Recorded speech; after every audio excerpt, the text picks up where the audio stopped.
सहनाववतु सहनौ भुनक्तु सह वीर्यं करवावहै तेजस्विनावधीतमस्तु मा विद्विषावहै। ओम शांति शांति शांति। यदुनंदन राधारमण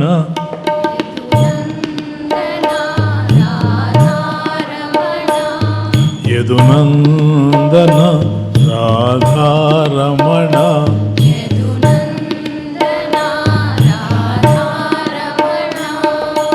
आनंद जीवन जनार्दन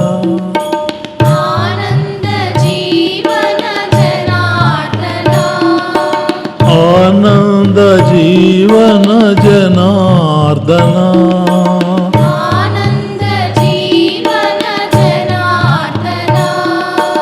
आनंद जीवन जनार्दन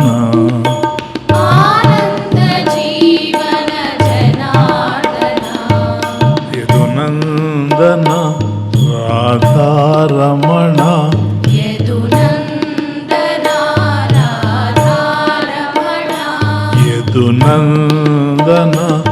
राधारमण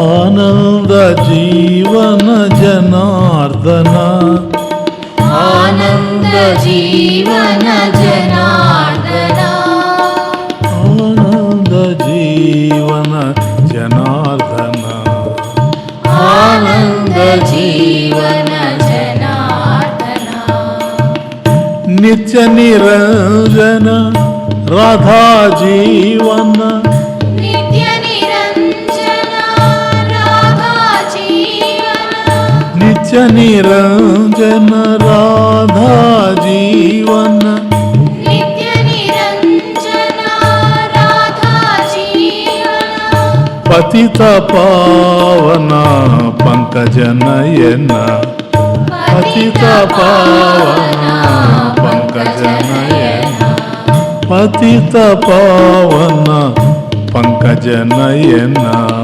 पतित पावन पंकज नयन पन्नग शयन पावन चरण पन्नग शयन पावन चरण पन्नग शयन पावन चरण पन्नग शयन पावन चरण गोकुल चंदन मनमोहन गोकुल चंदन मनमोहन गोकुल चंदन मनमोहन गोकुल चंदन मनमोहन गोकुल चंदन मनमोहन गोकुल चंदन मनमोहन बुध जन पालन भक्त जनावन बुध जन पालन भक्त जनावन बुध जन पालन भक्त जनावन बुध जन पालन भक्त जनावन दुरित निवारण हरिनारायण दुरित निवारण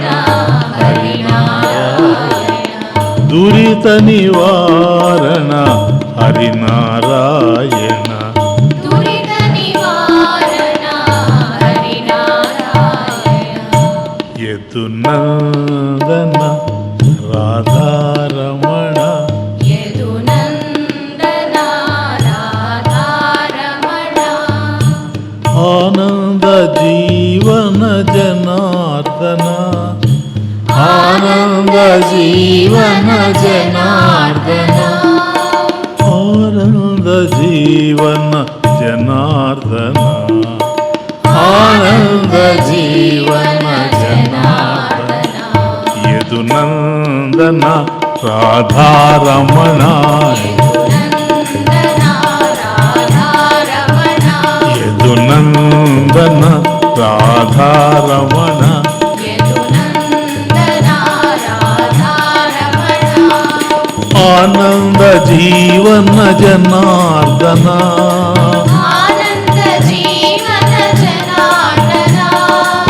ఆనంద జీవన జనార్దన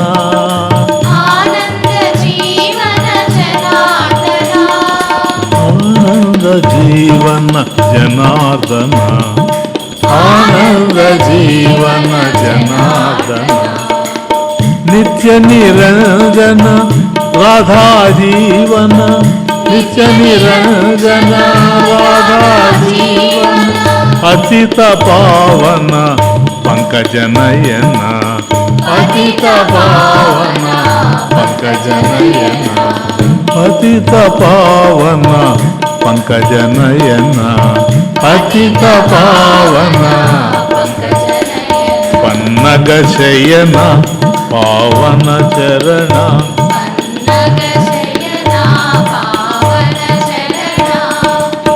గోకుల చందన మనమోహన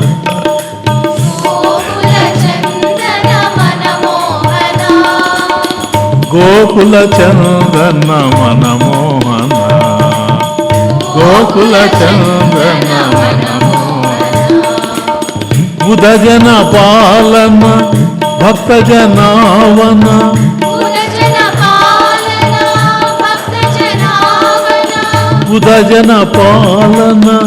భక్త జనావన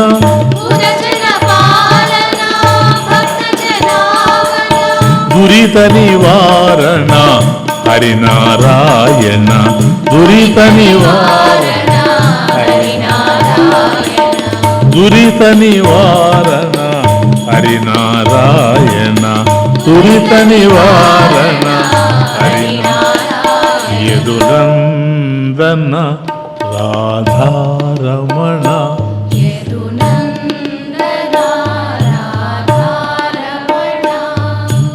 ఆనంద జీవన జనార్దన ఆనంద జీవన జనార్దన ఆనంద జీవన జనార్దన ఆనంద జీవన జనార్దన 13వ అధ్యాయం క్షేత్రజ్ఞ విభాగ యోగంలో 7వ శ్లోకం నుంచి మనం చూసాం. అంటే అమానిత్వం అదంబిత్వం అహింస క్షాంతి ఆర్జవం ఆచార్యోపాసనం శౌచం స్థైర్యం ఆత్మవినిగ్రహ అక్కడ వరకు. సో అక్కడి నుంచి జ్ఞాన సాధనలు 5 శ్లోకాల్లో జ్ఞాన సాధనలు చూద్దాం అనుకున్నాం. మొదటి శ్లోకంలో 9 జ్ఞాన సాధనల్ని చూచాం. ఇప్పుడు 2వ శ్లోకం ఈరోజు చూస్తున్నాం. ఇంద్రియార్థేషు వైరాగ్యం అనహంకార ఏవ చ జన్మ మృత్యుజరా వ్యాధి దుఃఖదోషానుదర్శనం.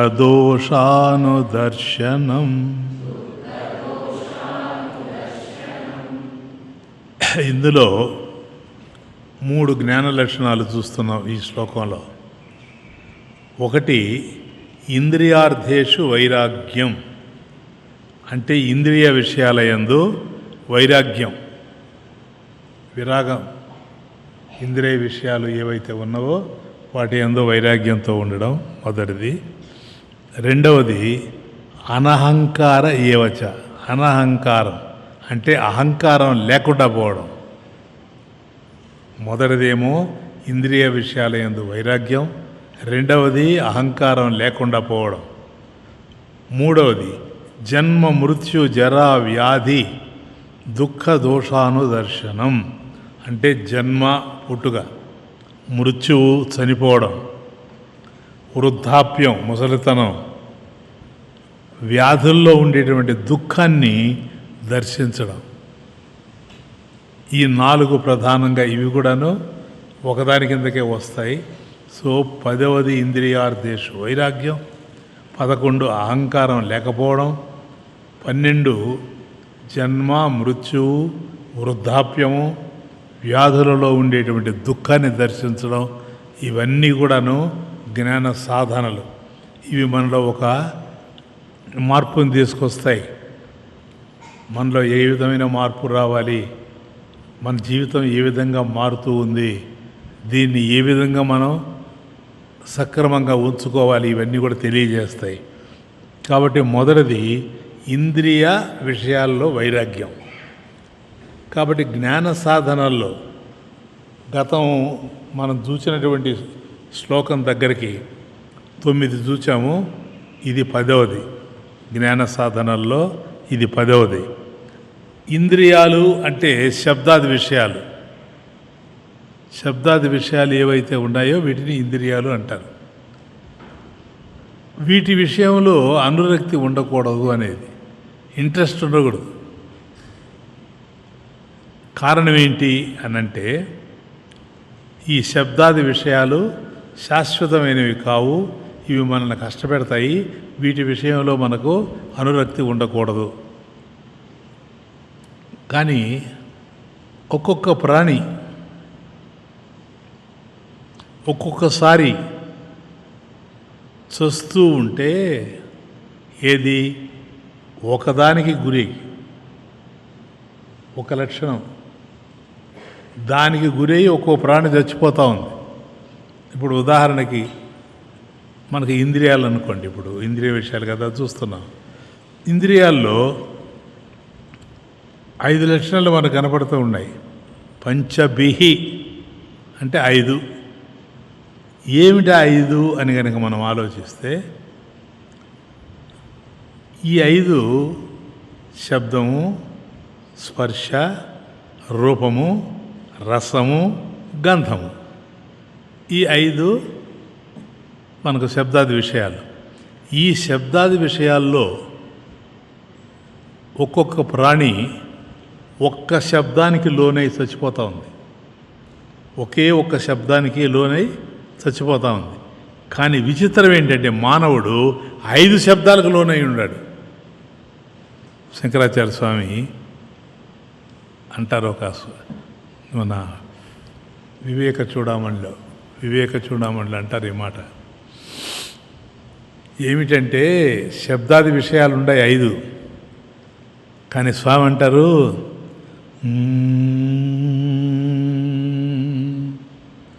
శబ్దాదిభిః పంచభిరేవ పంచత్వమాపుః స్వగుణైః నిబద్ధాః కురంగ మాతంగ పతంగ మీన భృంగా నరః పంచభిః రంచితః కిం. ఒక్కొక్క దానికి ఇప్పుడు శబ్దం ఉందనుకోండి, శబ్దానికి లొంగి ఒకటి చచ్చిపోతుందట, రూపానికి లొంగి ఒకటి చచ్చిపోతూ ఉంది. ఇట్లా 5 ప్రాణుల్ని మనం తీసుకొని 5 ప్రాణుల విషయం చెప్తూ ఉన్నాడు. కురంగ మాతంగ పతంగ మీన భృంగ. కురంగ అంటే జింక, కేవలం ఒకదాంతో ఇది చచ్చిపోతూ ఉంది జింక. మాతంగ ఏనుగు, ఇది ఒక శబ్దం ఒకదాంతో చచ్చిపోతూ ఉంది. పతంగ పక్షి, ఇది ఒకదాంతో చచ్చిపోతూ ఉంది. మీన అంటే చేప, ఇది ఒకదాంతో చచ్చిపోతూ ఉంది ఈ శబ్దాది విషయాల్లో. భృంగ తుమ్మెద, ఇది కూడా ఒకదాంతో చచ్చిపోతూ ఉంది. ఇవి పంచాలు అంటే శబ్దాది విషయాలు 5. ఇవి స్వగుణై, వాటి యొక్క గుణాల చేత, అంటే శబ్దస్పర్శ రూపరస గంధాలు ఏవైతే ఉన్నాయో ఈ 5 వల్ల నిబద్ధాహ, వాటి చేత కట్టబడి పంచత్వం. పంచత్వం అంటే మరణం. పంచత్వం అంటే మరణం. ఈ మరణాన్ని ఆపుహు. ఆపుహు అంటే పొందాయి అని అర్థం. కాబట్టి మరణాన్ని పొందుతూ ఉన్నాయి ఇవి. శబ్దస్పర్శ రూపరస గంధాలు ఏవైతే ఉన్నాయో ఒక్కొక్క దానికి రొగ్గిపోయినది. శబ్దంతో ఒకటి చచ్చిపోతూ ఉంది, స్పర్శతో ఒకటి చచ్చిపోతూ ఉంది, రూపంతో ఒకటి చచ్చిపోతుంది, రసంతో ఒకటి చచ్చిపోతూ ఉంది. ఈ విధంగా మరణాన్ని పంచత్వం. పంచత్వం అంటే మరణం. కాబట్టి ఈ విధమైనటువంటి మరణాన్ని పొందుతూ ఉన్నాయి. కానీ ఈ ఐదింటి చేత ఈ విధంగా ఇవి చచ్చిపోతూ ఉంటే నరహ, నరుడు అంటే మానవుడు, అంచిత ఈ ఐదుడితో కూడుకున్నవాడై, కిం అంచితై వాడిని గురించి ఏం చెప్పాలి అంటాడు. శబ్దాదిషు భోగేషు విరాగభావ వైరాగ్యం. కాబట్టి ఇప్పుడు ముఖ్యంగా మానవుడికి వైరాగ్యం అనేటువంటిది ప్రధానంగా ఉండాలి. కారణం ఏమిటి? కేవలం శబ్దస్పర్శ రూపరస గంధాదుల్లో ఏ ఒక్కదానికి లొంగి ఒక్కొక్కటి చచ్చిపోతూ ఉంటే, కురంగ మాతంగ పతంగ మీన భృంగ ఇవి ఇలా చచ్చిపోతూ ఉంటే ఐదుటికి లొంగిపోయి ఉంటాడు వీడు. మానవుడు ఒకటి కాదు, ఐదుటికి లొంగిపోయి ఉండేవాడు. ఇంకా వీడు ఎట్లా బతుకుతాడు? కాబట్టి వీడు ఇంకా జాగ్రత్తగా ఉండాలా వాటికన్నా. అది శబ్దాదిషు భోగేషు విరాగభావ వైరాగ్యం. కాబట్టి ఈ శంకరాచార్య స్వామి చెప్పేది ఏంటంటే, ఈ దృష్టాదృష్ట, దృష్ట అదృష్ట ఈ భోగాల్లో అనురాగం లేకుండా ఉండడమే వైరాగ్యం. వీటి విషయంలో అనురాగం లేకుండా ఉండాలి. దృష్టములు అంటే కనిపించేవి దృష్టం. అదృష్టములు అని అంటే కనిపించకుండా వినిపించేవి. అర్థమవుతుంది? అదృష్టములు దృష్టములు. దృష్టములు మనకు కనిపించేవి, అదృష్టములు అంటే కనిపించకుండా వినిపించేవి. కనిపించేవి ఏవి? ఇహలోక భోగాలు. ఈ ప్రపంచంలో ఏవైతే ఉన్నాయో ఇవన్నీ మనకు కనిపిస్తూ ఉన్నాయి. ఇవి ఏవన్నా కావచ్చు. ఇది శబ్దస్పర్శ రూపరస గంధాలు ఏవన్నా కావచ్చు. ఈ ప్రపంచంలో ఏవైతే ఉన్నాయో ఇవన్నీ కూడా మనకు కనిపిస్తూ ఉన్నాయి. వాటికి మనం లొంగిపోతూ ఉన్నాం. ఒక్కోసారి రూపాన్ని చూసి ముగ్ధులైపోతాం, ఒక్కోసారి శబ్దాన్ని విని. ఇట్లా ఒకటి కాదు, 5 మనకు కనపడుతూ ఉంటాయి. ఇవన్నీ కనిపించేవి. కానీ ఈ లోకంలో ఇవన్నీ కూడా మనకు కనిపిస్తూ ఉన్నాయి. కానీ పరలోకంలో, ఇతర లోకాల్లో అక్కడే మనకు కనిపించవు. అవి మనకు కనిపించవు కానీ వినిపిస్తాయి. మనకు అందరూ తెలియజేస్తారు, అయ్యా కనిపించకుండా కేవలం వినిపించేవి మాత్రం ఏవైతే ఉన్నాయో ఇవి పరలోక భోగాలు, ఇతర లోకాల్లో ఉండేటువంటి భోగాలు. కాబట్టి ఇటు మనకు ఇక్కడ కనిపించేవి కానీ లేదు, అక్కడ వినిపించేవి కానీ. ఈ ఇహపరాల్లో ఉండేటువంటి ఇంద్రియ భోగాల యందు విరక్తి కలిగి ఉండడం వైరాగ్యం. సంపూర్ణంగా విరక్తి. కాబట్టి జగత్తు ఉంది కానీ దీనికి ఉనికి కనపడడం లేదు. అందుకని చిన్నకృష్ణ శతకంలో నేను ఒక మాట రాశాను. ఉనికి లేనిది జగము ఉన్నగాని కృష్ణ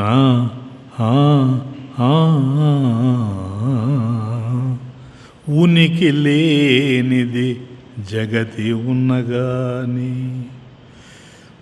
పనికి రానిది సంగతి నీదిగాని. కాబట్టి నీది కానిటువంటి సంగతి ఏదున్నది పనికిరాదు.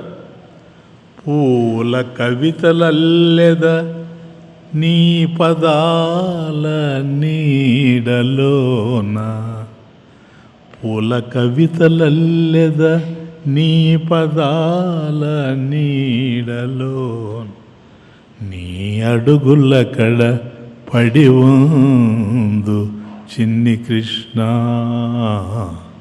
కృష్ణ ఆ, ఆ, ఆ.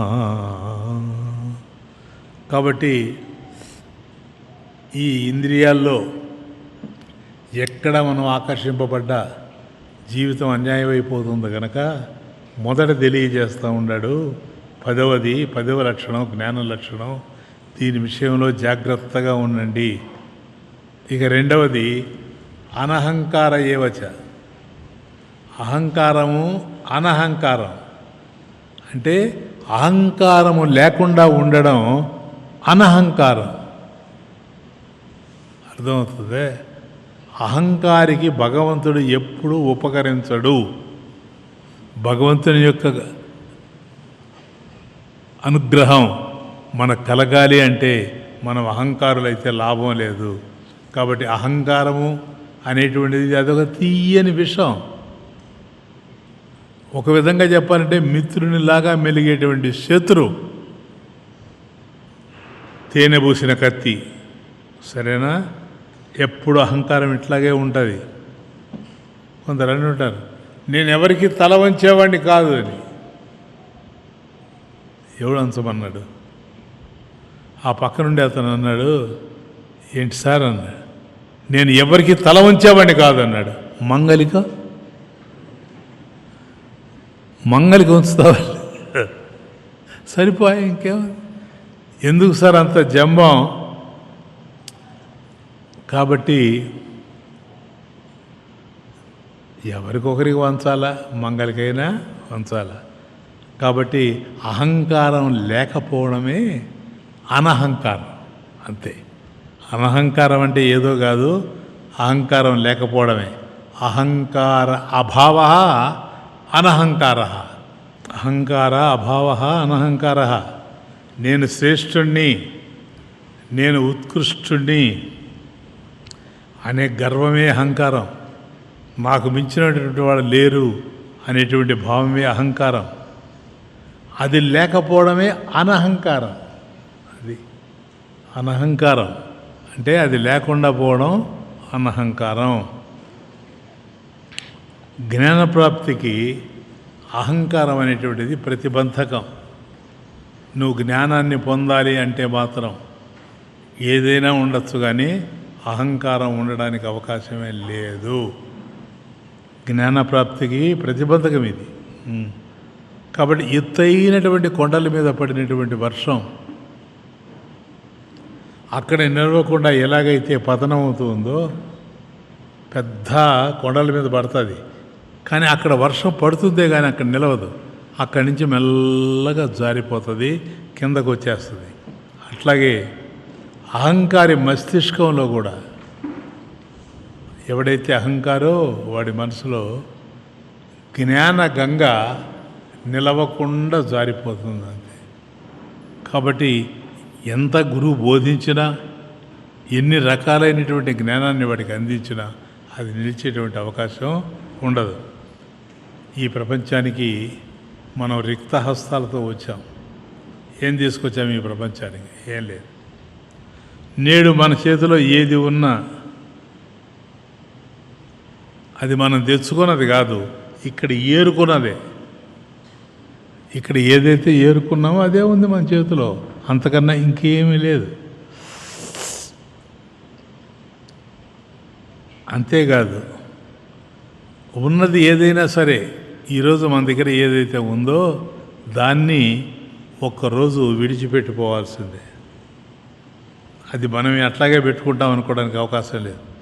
ఈ సత్యం కనుక అర్థమైతే అహంకారం ఆవిరైపోతుంది. మనకు ఏదైతే ఉందో ఇది మనం తీసుకొని పోలేము, ఇది ఎప్పుడు మనతో శాశ్వతంగా ఉండేది కాదు అనేటువంటి సత్యం కనుక అర్థమైందంటే ఆ క్షణం నుండి అహంకారం అనేటువంటిది ఆవిరైపోతుంది. అనహంకారం ఏదైతే ఉందో అంటే అహంకారం లేకుండా ఉండేది, అది ఆభరణంలాగా శోభిస్తుంది, చక్కగా శోభిస్తుంది.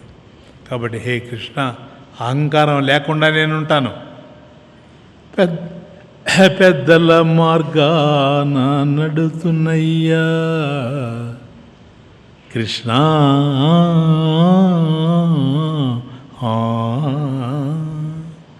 పెద్దల మార్గాన నడుతున్నయ్యా, చిన్న బుద్ధులు పూర్తిగా విడుతున్నయ్యా, పెద్దల మార్గాన నడుతున్నయ్యా, చిన్న బుద్ధులు పూర్తిగా విడుతున్నయ్యా,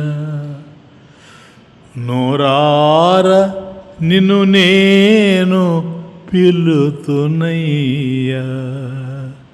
నోరార నిన్ను నేను పిలుతున్నయ్యా, నీ అడుగుల కడ పడి ఉందు చిన్ని కృష్ణ, కృష్ణ. ఇక్కడికి 11, 10, 11 చూసాం. ఇప్పుడు 9 వరకు మనం చూసాం, 10, 11 ఇప్పుడు చూసాం. ఇక 12వది జన్మ మృత్యు జరా వ్యాధి దుఃఖ దోషాను దర్శనం. ఇది 12వ లక్షణం. అంటే ఈ ప్రపంచం దుఃఖమయమని, దేహం రోగమయమని పెద్దలు చెబుతూ ఉంటారు. అనిత్యం అసుఖం లోకం, అనిత్యం అసుఖం లోకం అని గీతాచార్యుడు అన్నాడు. కాబట్టి ఈ ప్రపంచంలో ఏదైతే ఉందో అది నిత్యమైనది కాదు, అనిత్యమైనటువంటిది, సుఖంగా లేనటువంటిది, అసుఖం. కాబట్టి ఈ లోకం ఎప్పుడైనా సరే అనిత్యంగా ఉంటూ నిత్యం కాదు, శాశ్వతంగా ఉండేది కాదు. అటువంటిది ఈ లోకం ఏదైతే ఉందో ఇది సుఖాన్ని ఇచ్చేటువంటిది కాదని క్లియర్గా గీతలో చెప్పాడు. కాబట్టి మనుషుడు ఎవడైతే ఉన్నాడో వాడు పుట్టేటప్పుడు ఏడుస్తూ పుట్టాడు నాయన. అవునా? ఎవరైనా సరే ఈ ప్రపంచంలో ఏడవకుండా పుట్టినవాడు ఎవ్వడు లేడు.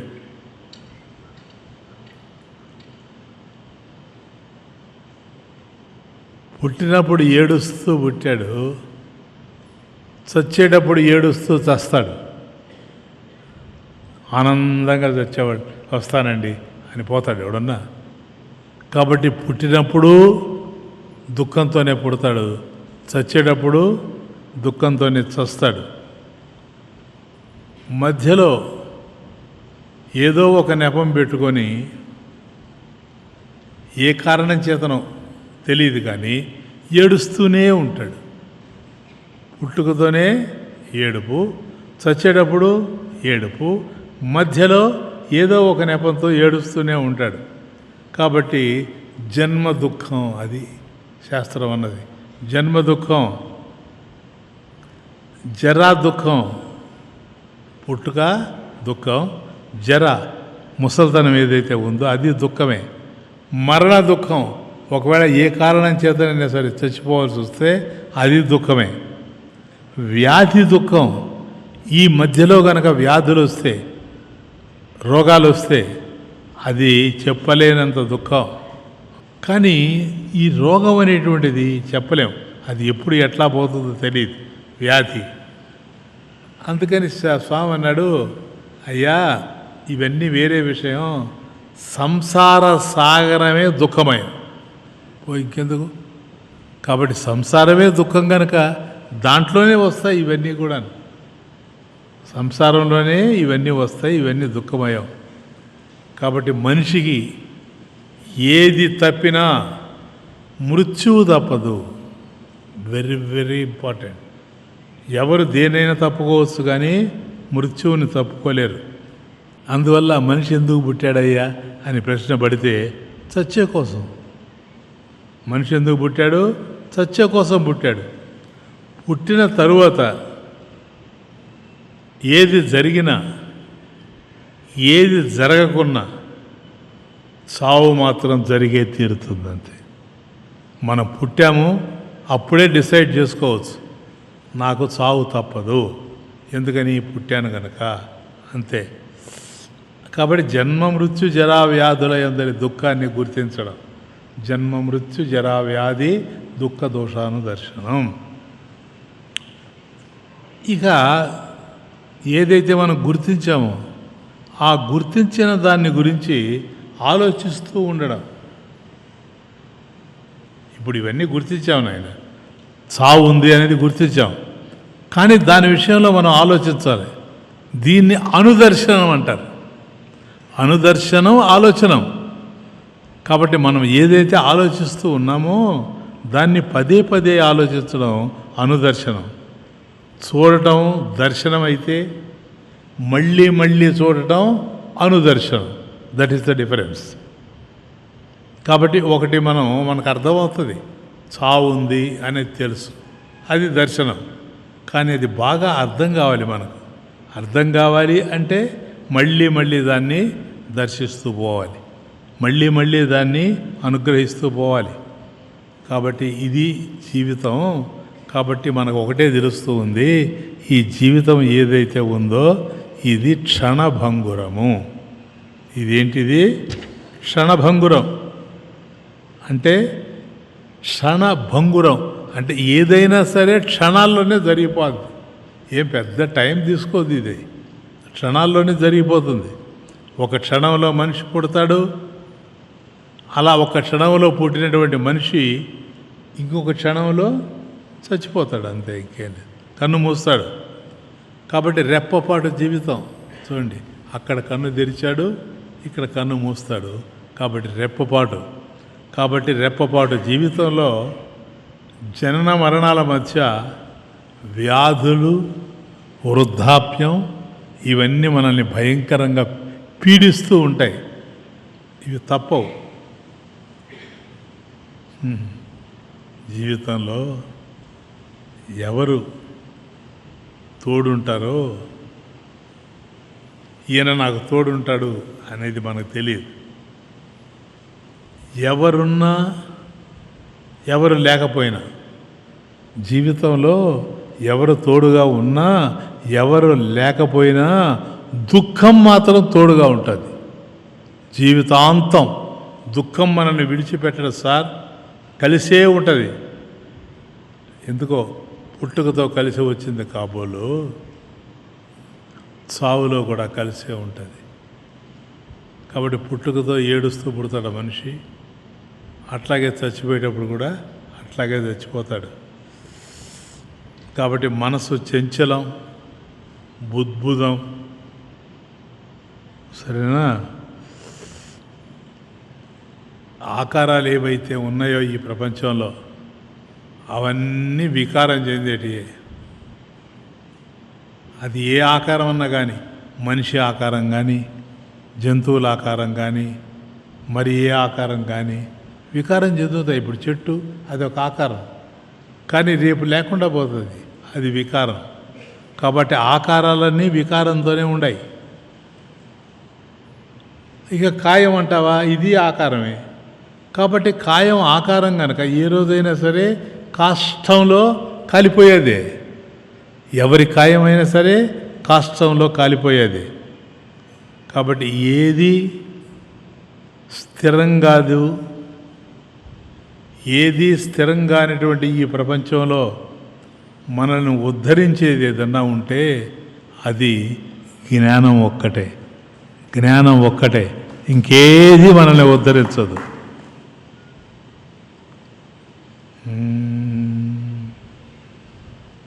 సాధన సాగని స్వామి, వేదనలని ఆగిపోని సాధన సాగని స్వామి, వేదనలని ఆగిపోని సాధన సాగని స్వామి. ఆ ఆ మనసు కోడెనాగు.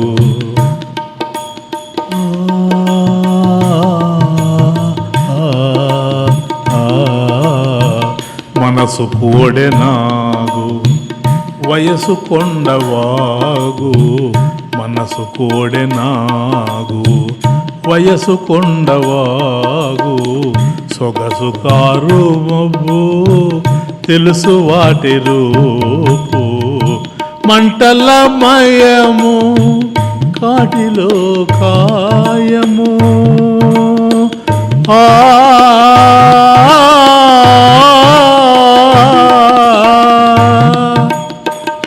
మంటలమయము కాటిలో కాయము. మంటలమయము కాటిలో కాయము. ఏ జీవికైనా ఇదే చివరి న్యాయము. మంటలమయము కాటిలో కాయము. ఏ జీవికైనా ఇదే చివరి న్యాయము. సాధన సాగని స్వామి వేదనలన్నీ ఆగిపోని. సాధన సాగని స్వామి.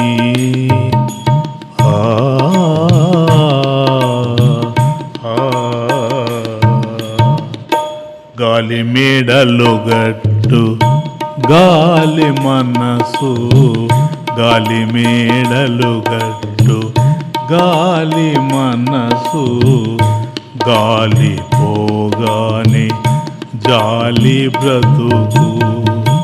గాలి మేడలు గట్టు గాలి మనసు. గాలి పోగానే జాలి బ్రతుకు. నిలకడలేని నీటి బుడగిది.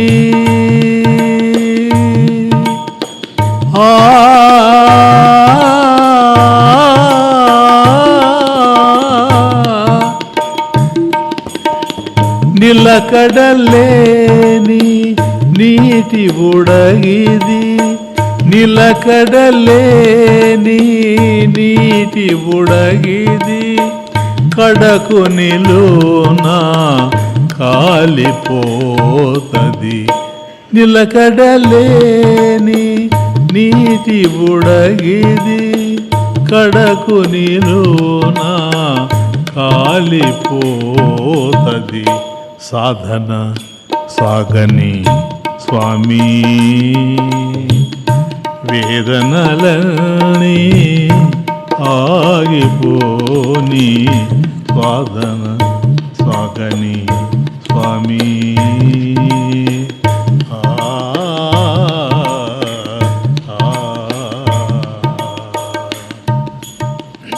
కాబట్టి 8వ శ్లోకంలో 3 జ్ఞాన లక్షణాలని చూచాం.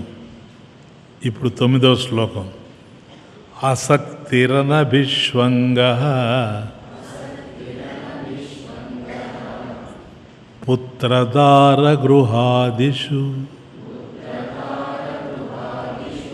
నిత్యం చ సమచిత్తత్వం ఇష్టానిష్టోపపత్తిషు. ఆసక్తి అది 13వది. ఇప్పటివరకు 12 చూచాము. ఆసక్తి ఏమనిపిస్తుంది మీకు? ఆసక్తి అనిపిస్తుంది. ఆసక్తి కాదు, ఆసక్తి. ఆసక్తి అంటే మనకి ఇంట్రెస్ట్. నాకు దాని మీద ఆసక్తి అండి. ఇది కుదరదు. ఇది ఆసక్తి అంటే ఇది 13వది. ఆసక్తి ఏ పదార్థమునందును ఏ విషయమునందు కూడా ఆసక్తి లేకుండా ఉండడమే ఆసక్తి. క్లియర్నా? ఆసక్తి లేకుండా ఉండడమే ఆసక్తి. ఇప్పుడు ఏదైతే మనల్ని ఆకర్షిస్తూ ఉందో అది మనకు ప్రియంగా ఉంటుంది కదా. కాబట్టి ఆకర్షించేటువంటి విషయాలు మనకు ప్రీతిని కలిగిస్తాయి కదా. ఆ ప్రీతిని కలిగించేది శక్తి. నాయన బాగానండి, ప్రీతిని కలిగించేవి శక్తి. అది లేకపోవడం ఆసక్తి, శక్తి లేకపోవడం ఆసక్తి. తమాషా ఇవి. సంగ నిమిత్తేషు విషయేషు ప్రీతి మాత్రం శక్తి.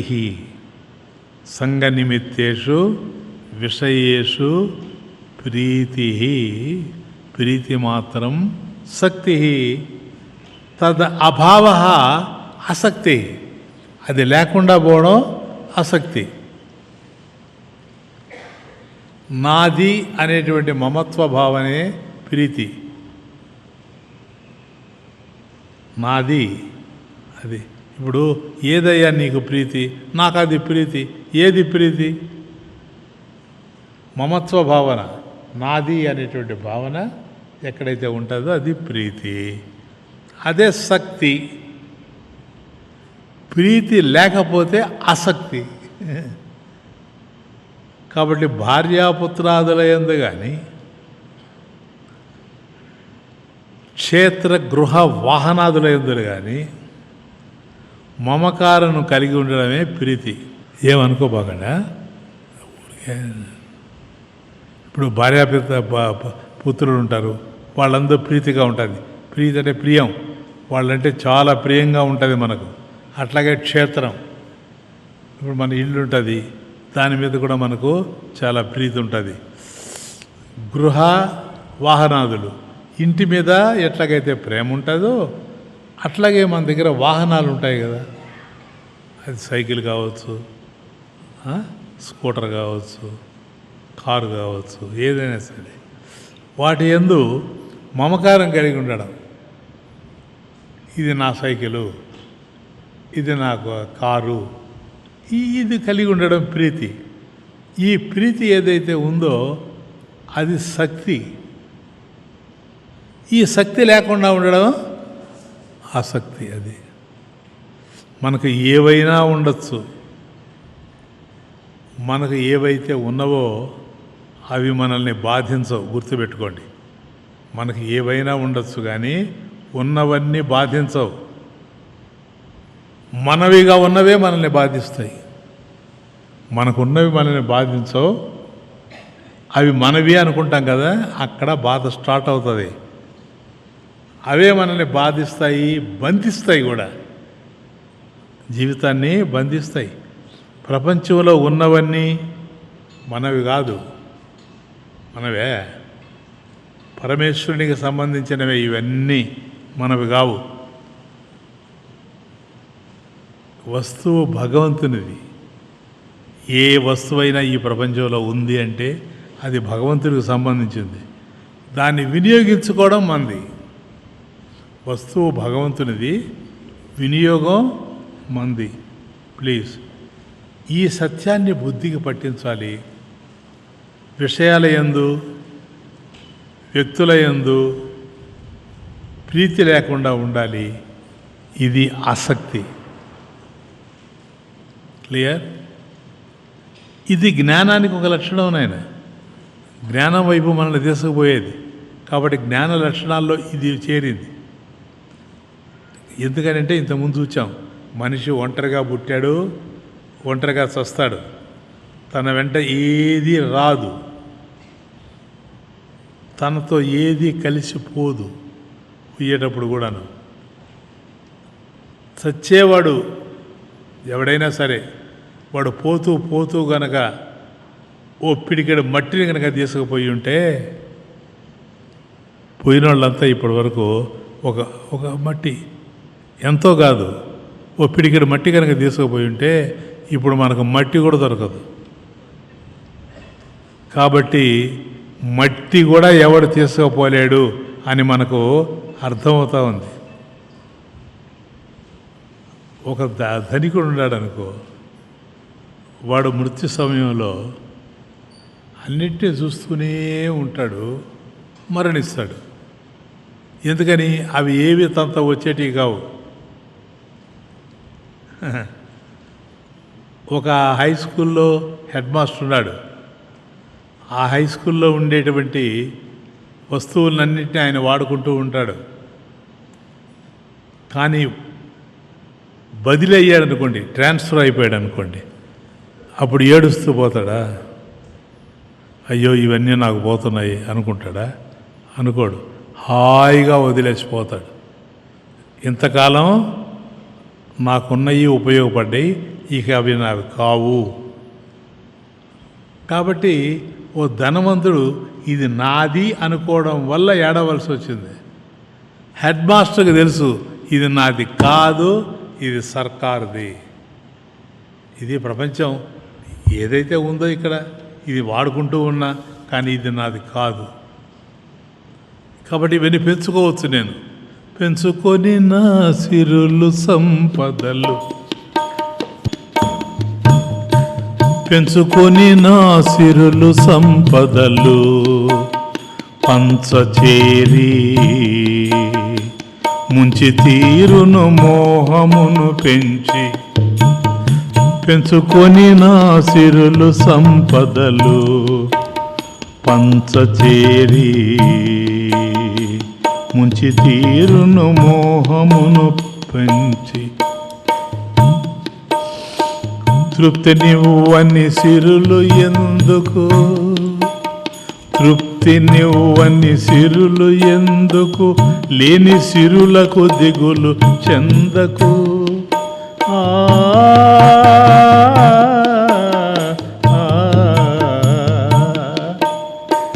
తృప్తి నివ్వని సిరులు ఎందుకు, లేని సిరులకు దిగులు చెందకు. ఉన్నదానితో తృప్తి చెందితే, ఉన్నదానితో తృప్తి చెందితే కలుగు సుఖము తొలగు శోకము. ఉన్నదానితో తృప్తి చెందితే కలుగు సుఖము తొలగు శోకము. పెంచుకొని నా సిరులు సంపదలు పంచచేరి ముంచి తీరును మోహమును పెంచి. వాస్తవానికి నాది అంటూ ఏది లేదు. నాది అనేది ఏది లేదు. నాకు ఇల్లు ఉంది, ఇది వాస్తవమా? బాగా ఆలోచిస్తే నాదంటూ ఏ ఇల్లు లేదు, ఏ స్థలము లేదు. స్వామీజీ నాకు ఇల్లు ఉంది. స్వామీజీ ఎక్కడుంది సార్? ఏముంది నీ ఇల్లు?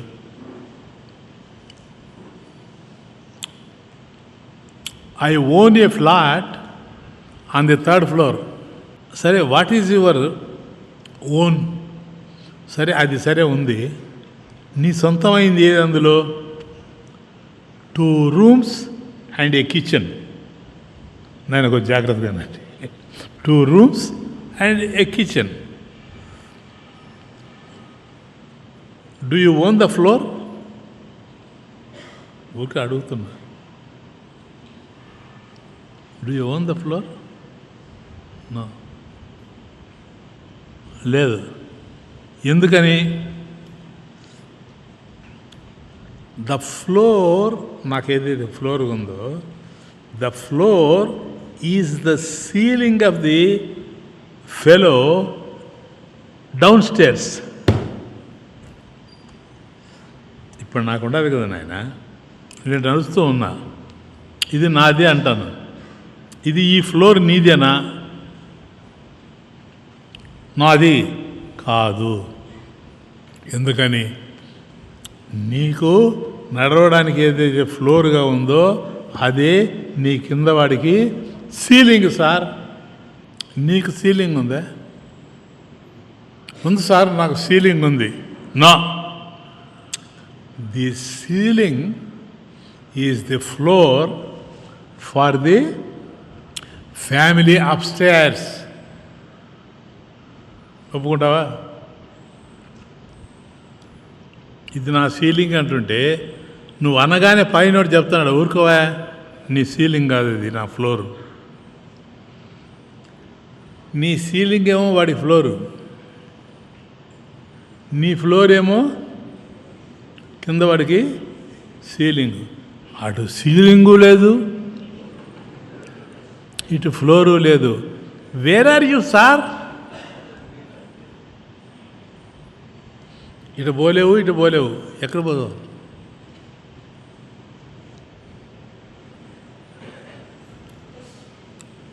ఇంకా ఇక్కడ లేను.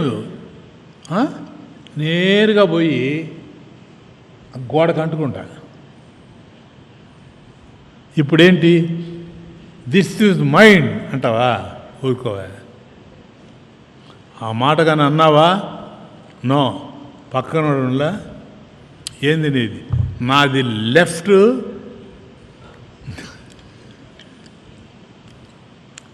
ఏమి నాది లెఫ్ట్ వాళ్ళు, వాడులా నాది రైట్ వాళ్ళు. ఇంకా అది లేదు. ఇటు పోదామంటే వీడులా ఏమిటయ్యా అని అనుకో, ఇది నాది రైట్ వాల్, వాడులా no that is my left wall.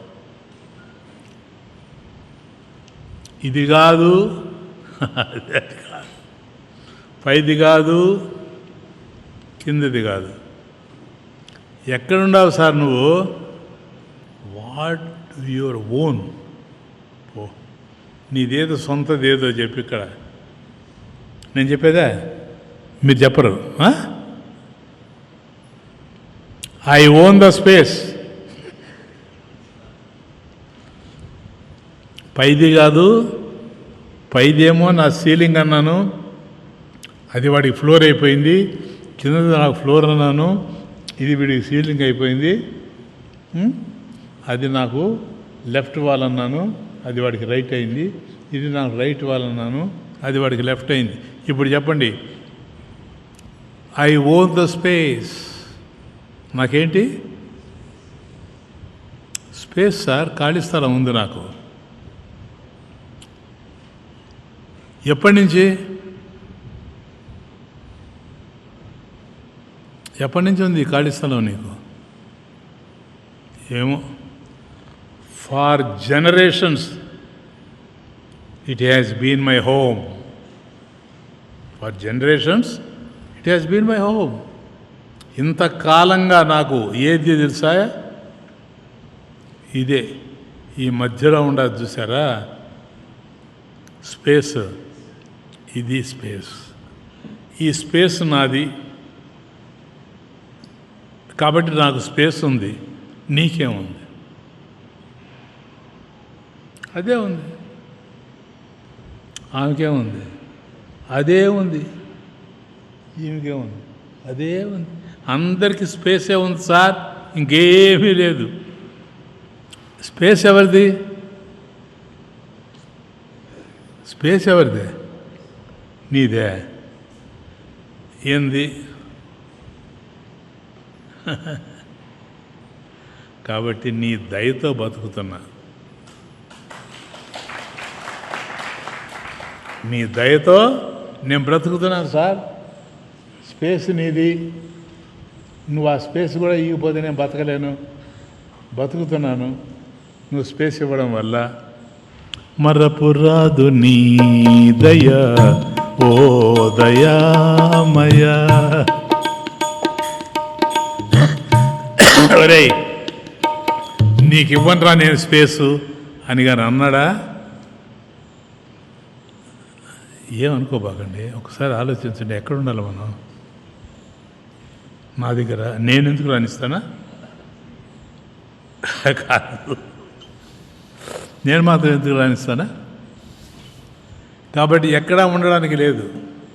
కేవలం నీ దయతో ఉన్నాం, లేకపోతే లేవు. మరపురాదు నీ దయ ఓ దయామయ. మరపురాదు నీ దయ ఓ దయామయ. కలయైన నిజమైన కలవరమైన, కలయైన నిజమైన కలవరమైన మరపురాదు నీ దయ ఓ దయామయ. వేదము నీవే నాదము నీవే, వేదము నీవే నాదము నీవే, వేదాతీత జ్ఞానము నీవే. వేదము నీవే నాదము నీవే, వేదాతీత జ్ఞానము నీవే. పుణ్యము పండగ నీదరి చేరితి, పుణ్యము పండగ నీదరి చేరితి, కరుణించగా నీవు ధన్యుడనైతి.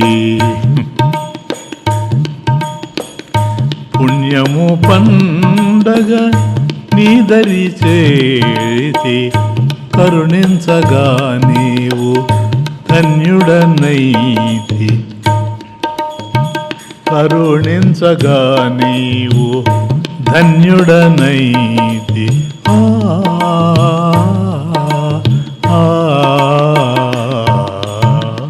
మరపురాదు నీ దయా ఓ దయామయ. ఇప్పుడు ఎవరు అసలు ఏమీ లేకుండా పోయింది, కొంపలేదు, ఏమీ లేదు. నా అన్నవారు నాకెవ్వరు లేరు, విన్నది నీవే నాకున్నది నీవే. నా అన్నవారు నాకెవ్వరు లేరు, ఉన్నది నీవే నాకున్నది నీవే. గుప్పెటి గుండెలో ఎలా ఒదిగినావో, గుప్పెటి గుండెలో ఎలా ఒదిగినావో, కరుణను కురిపించి కడతీర్చినావు. గుప్పెటి గుండెలో ఎలా ఒదిగినావో, కరుణను కురిపించి కడతీర్చినావు.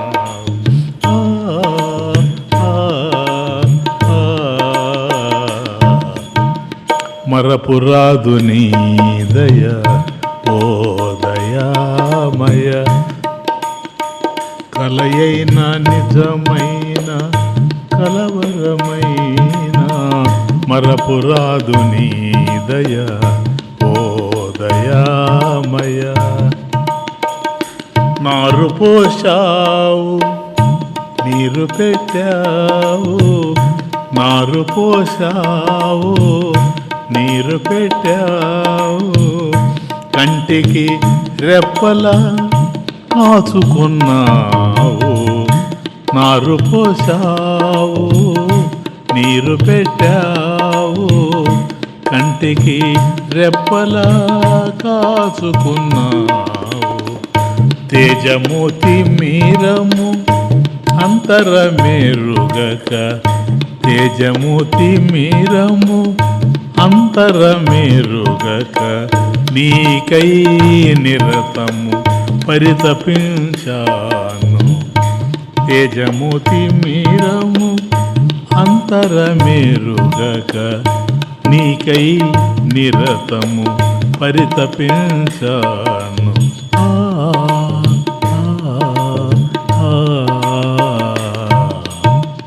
మరపురాదు నీ దయా ఓ దయామయ. కలయైన నిజమైన కలవరమైన, మరపురాదు నీ దయా ఓ దయామయ. అందుకని ఆయన దయను తలుచుకుంటున్నా. ఎందుకని ఆయనకి సమర్పించడానికి మన దగ్గర ఏముంది అంటున్నాను. మనం ఈ ప్రపంచంలో కాలం మోపినటువంటి రోజు, ఈ ప్రపంచానికి ఏం తీసుకొని వచ్చాం, ఏం పట్టుకొచ్చాం ఇక్కడికి?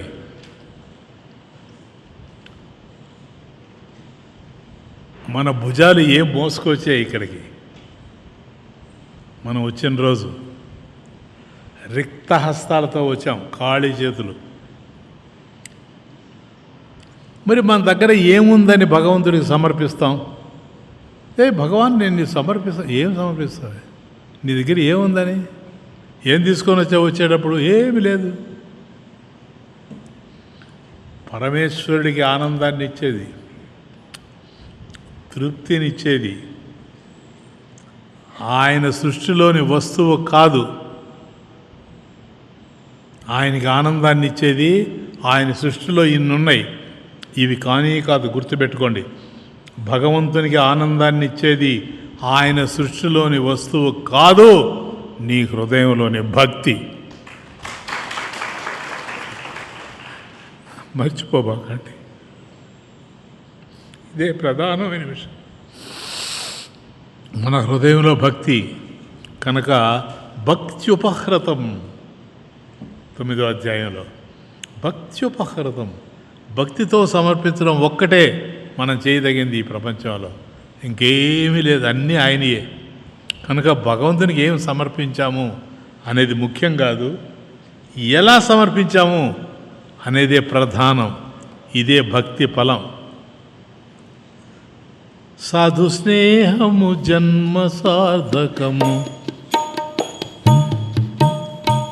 సాధు స్నేహము జన్మ సార్థకము, వినియోగపడితే భక్తి సులభము ముక్తి సాధనము. సాధు స్నేహము జన్మ సార్థకము, వినియోగపడితే భక్తి సులభము ముక్తి సాధకము. హితము చేయును సాధు సన్నిధి, ఆ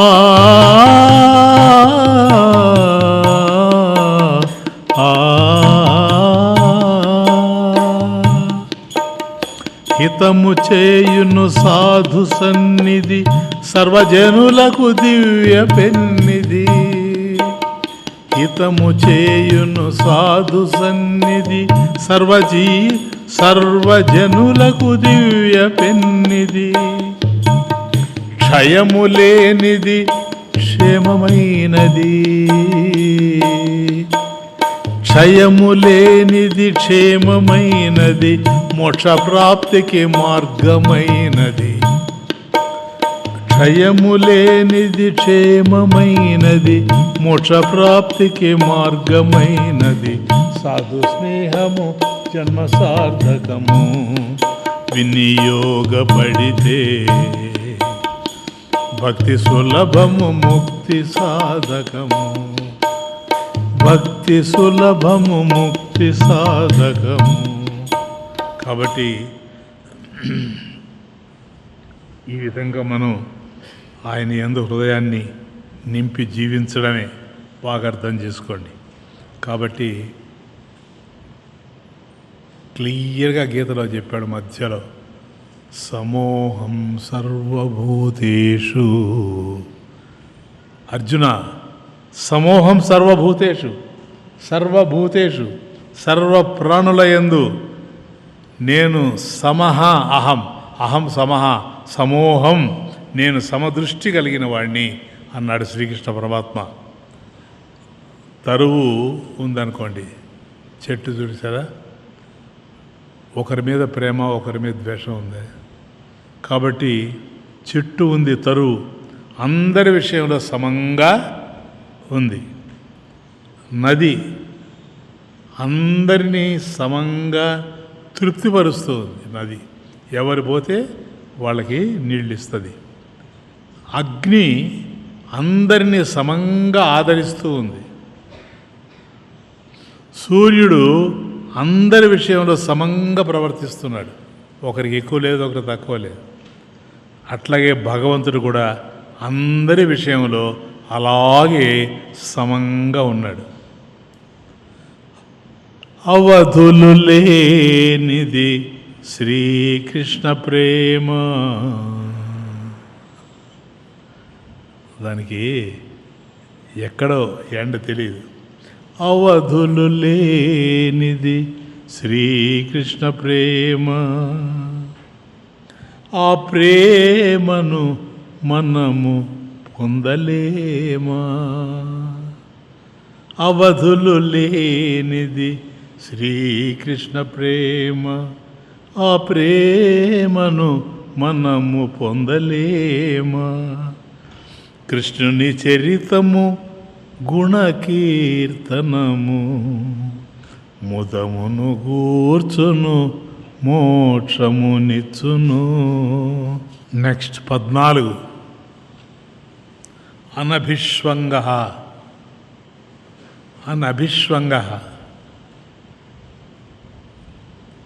అంటే అభిష్వంగం లేకుండా ఉండడం.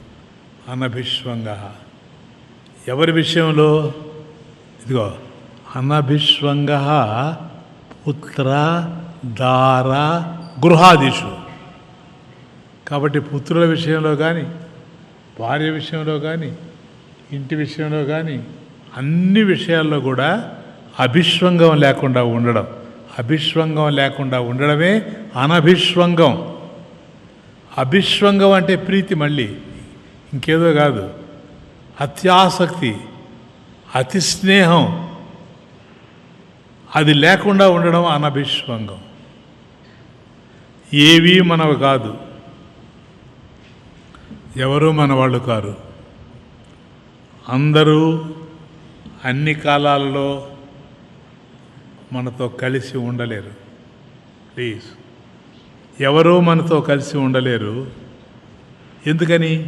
ఎవరూ మనతో కలిసి రాలేదు.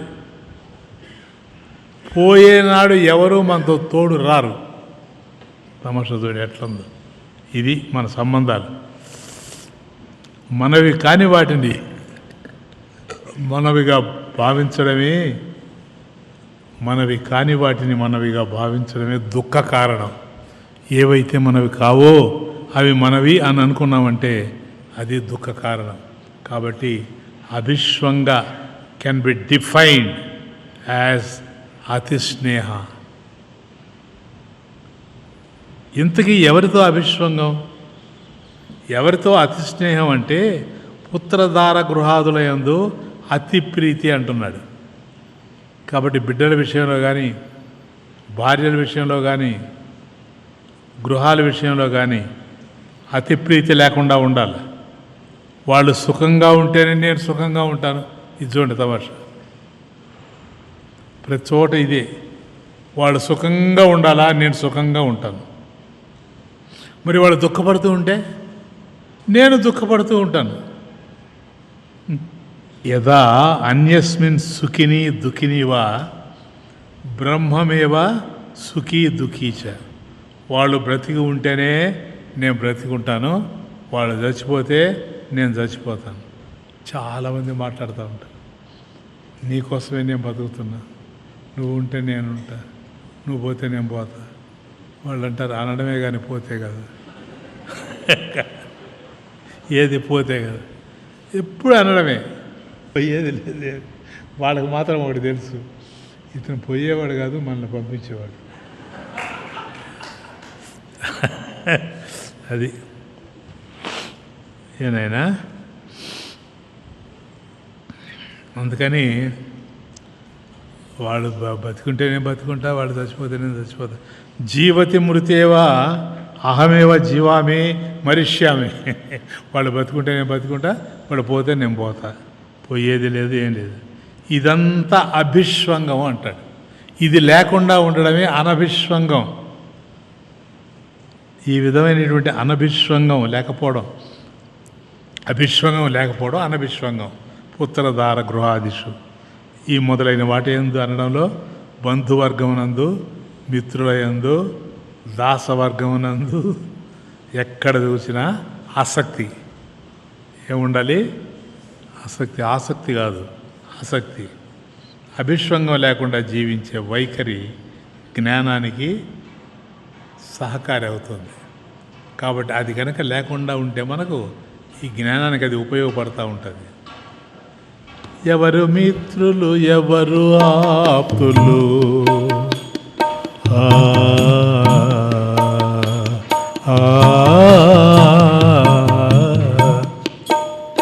ఎవరు మిత్రులు ఎవరు ఆప్తులు సదా మనతో కలిసి మెలిసి మెలగువారెవరు. ఎవరు మిత్రులు ఎవరు ఆప్తులు సదా మనతో కలిసి మెలిసి మెలగువారెవరు. ఎన్నడూ విడిపోనివాడు సదా మనతో ఉండువాడు.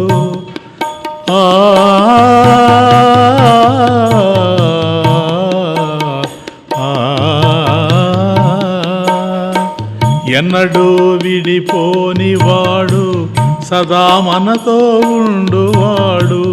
ఈశుడే కాపాడువాడు. ఈశుడే కాపాడువాడు. నిత్యుడతడే మిత్రుడతడే. ఈశుడే కాపాడువాడు. నిత్యుడతడే మిత్రుడతడే.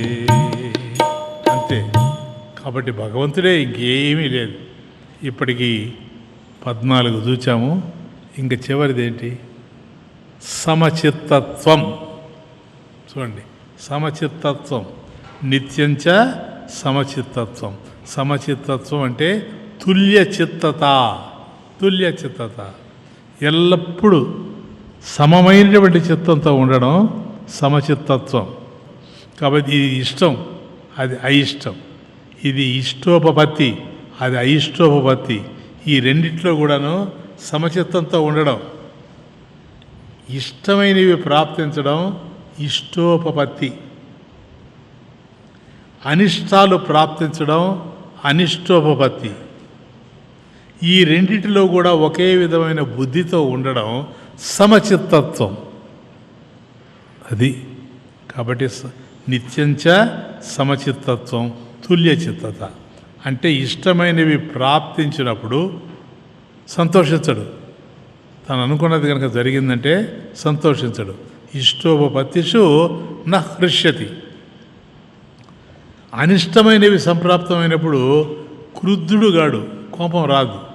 కాబట్టి నకుప్యతిచ అనిష్టోపపత్తిషు. నిరంతరం ఈ విధమైన సమబుద్ధితో ఉండటం జ్ఞానం. ఎప్పుడు ఏదన్నా జరగని, ఏది జరుగుతున్నా తను మాత్రం జ్ఞానంతో ఉండాలి. హర్ష విషాదాలకు లోను కాకుండా జీవించే వ్యక్తి ఆత్మ జ్ఞానాన్ని పొందడానికి అర్హుడవుతూ ఉంటాడు. మనం అనుకున్నవన్నీ జరగాలని, జరిగితే బాగుండునని. తమాషా, నేను అనుకున్నవన్నీ జరగాలి, అలా జరిగితే బాగుండును అని అనుకోవడం, ఆశించడం తప్పు కాదు అంట. నువ్వు అలా ఆశించవచ్చు, తప్పు కాదు. కానీ అలా జరగనప్పుడు చింతించడం ఏదైతే ఉందో అది మంచిది కాదు, భావ్యం కాదు. నువ్వు ఆశించవు పర్వాలేదు, కానీ అది జరగనప్పుడు మాత్రం చింతించడం భావ్యం కాదు. ఎందుకంటే కారణాలు లేకుండా కార్యాలు జరగవు ఈ ప్రపంచంలో. ఎప్పుడు ఎక్కడ కూడా జరిగేవి జరుగుతాయి. జరిగే వాటిని మనం ఆపలేం, జరగని వాటిని మనం జరిపించలేం. మనకు ఏది అందినా అది ఇష్టమైన అయిష్టమైన అందదగిందే అందుతుంది. ప్లీజ్, ఏది అందినా, ఏది మనకు అందాలో అదే అందుతుంది. మన కర్మఫలం మనకు అందకపోతే ఇంకెవరికి అందుతుంది? ఇప్పుడు ఏది అందినా మన కర్మఫలమే కదా. మరి మన కర్మఫలం మనకు అందకపోతే ఇంకెవరికి అందుతుంది చెప్పండి. కాబట్టి అందించేవాడు పరమేశ్వరుడు. ప్లీజ్ చివరిలో గుర్తుపెట్టుకోండి, అందించేవాడు పరమేశ్వరుడు. అందేది ఏదైనా ఏంటి? ఈశ్వర ప్రసాదమే. అందించేవాడు ఎప్పుడైతే ఈశ్వరుడైపోయాడో అందించేది ఏదైనా ఈశ్వర ప్రసాదమే. ఈ విధమైన అవగాహన కర్మయోగంలో కనుక మనకు సిద్ధిస్తే ఇష్టానిష్టాలు ప్రాప్తించినప్పుడు పొంగిపోకుండా, కృంగిపోకుండా, మనిషి సమంగా ప్రశాంతంగా ఉండగలడు. అలా ఉండగలగడమే ఆత్మజ్ఞానానికి సులభ సాధ్యం అవుతుంది. ఈజీగా పట్టుకోవచ్చు ఆత్మని. ఆ విధమైనటువంటి సమబుద్ధి జ్ఞానం. తచ్చవి తచ్చ ఏతత్ సమచిత్తత్వం జ్ఞానం. ఈ విధమైనటువంటి సమచిత్తమే జ్ఞానము.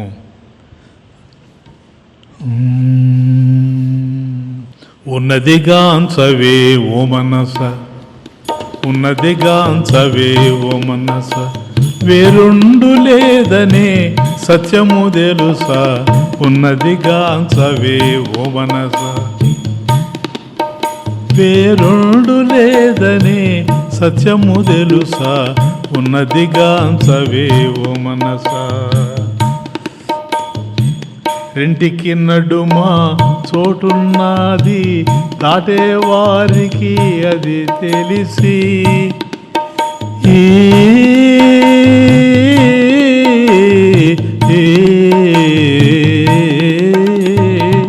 రెంటికి నడుమా చోటున్నది, దాటే వారికి అది తెలిసి.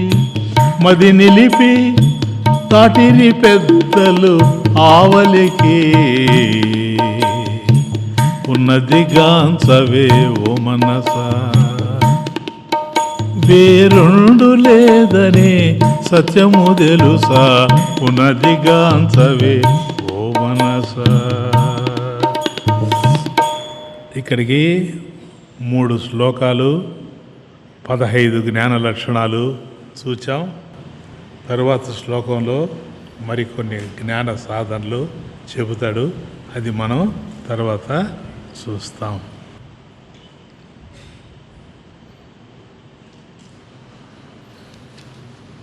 ఓ రాధాపతే దయానిధే,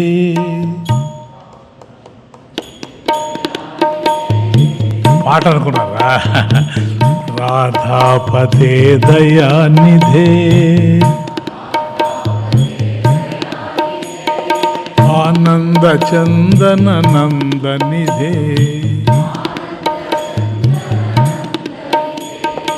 ఆనంద చందన నందనిధే, ఆదినారాయణ ఆనంద జీవన. ఆదినారాయణ ఆనంద జీవన. ఆదినారాయణ ఆనంద జీవన. ఆదినారాయణ ఆనంద జీవన. రుక్మిణీపతే కృపానిధే, రుక్మిణీపతే కృపానిధే,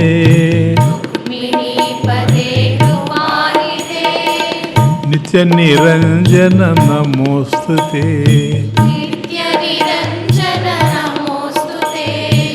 నిత్య నిరంజన నమోస్తుతే. సత్యనారాయణ రాధా జీవన. సత్యనారాయణ రాధా జీవన. సత్యనారాయణ రాధా జీవన. సత్యనారాయణ రాధా జీవన. విశ్వపతే పార్థసారథే, విశ్వపతే పార్థసారథే, విశ్వపతే పార్థసారథే, విశ్వపతే పార్థసారథే. ఆగమమూల జగత్పతే, ఆగమమూల జగత్పతే, ఆగమమూల జగత్పతే. ఆగమమూల జగత్పతే. శ్రీమన్నారాయణ మురళీ మోహన శ్రీమన్నారాయణ మురళీ మోహన శ్రీమన్నారాయణ మురళీ మోహన శ్రీమన్నారాయణ మురళీ మోహన రాధాపతే దయానిధే రాధాపతే దయానిధే ఆనంద చందన నందనిధే ఆనంద చందన నందనిధే ఆదినారాయణ ఆనంద జీవన ఆదినారాయణ ఆనంద జీవన ఆదినారాయణ ఆనంద జీవన ఆదినారాయణ ఆనంద జీవన ఆదినారాయణ ఆనంద జీవన ఆదినారాయణ ఆనంద జీవన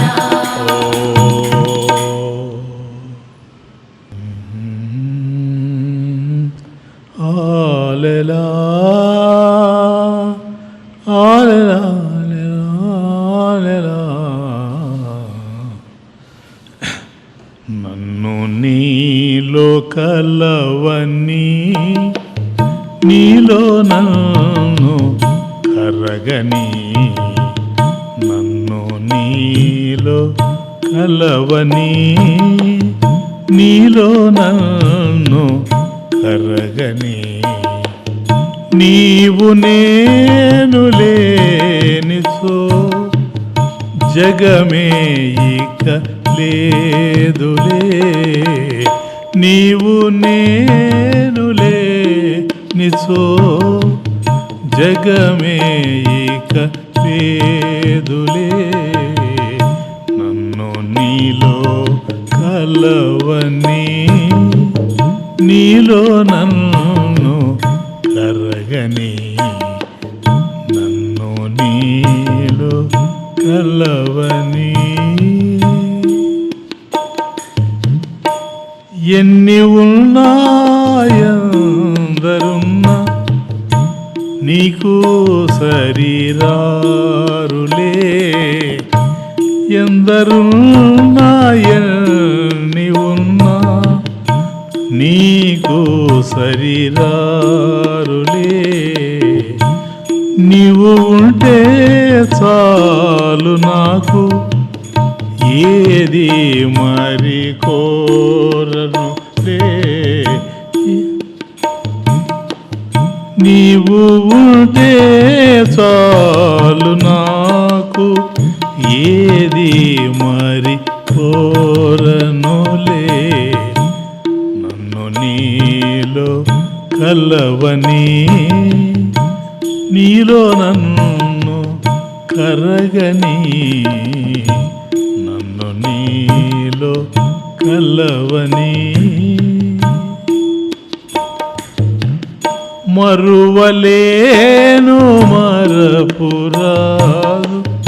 మధురమైన బంధము మరువలేను మరపురాదు మధురమైన బంధము నీవే నా తోడుని నీవే నా తోడు నీడ మనలేను దూరమై నన్ను నీలో కలవని నీలో నన్ను కరగని నీవు నేను లేనిచో జగమే ఇక లేదులే నన్ను నీలో కలవని నీలో నన్ను కరగని నా తోడు నీవు ఉండ నాకెందుకు మరో అండ. నా తోడు నీవు ఉండ నా తోడు నీవు ఉండ నాకెందుకు మరో అండ.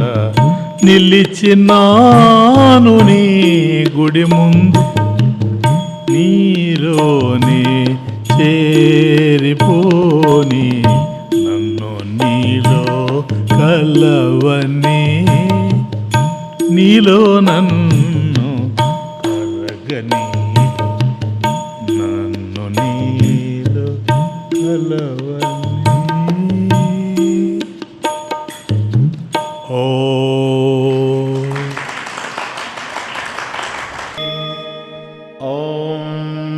పూర్ణమదః పూర్ణమిదం పూర్ణాత్ పూర్ణముదచ్యతే పూర్ణస్య పూర్ణమాదాయ పూర్ణమేవావశిష్యతే. ఓం శాంతి శాంతి.